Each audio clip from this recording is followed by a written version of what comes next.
And the big macro thing that I want us to take away from some of this is like case study, case study, case study. Because I think a lot of us looked to Josh, and that's what I talked about with like my perception of him 6 months ago, is like in a lot of respects, he tried to be perceived as, well, I was just a line cook and then I started doing YouTube and look at where it's taken me.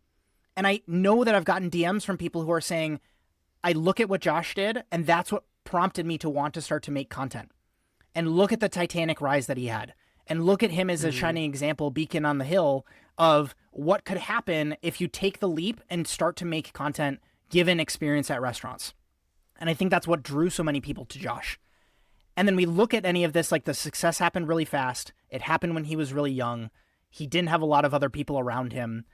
And so this is ultimately what happens.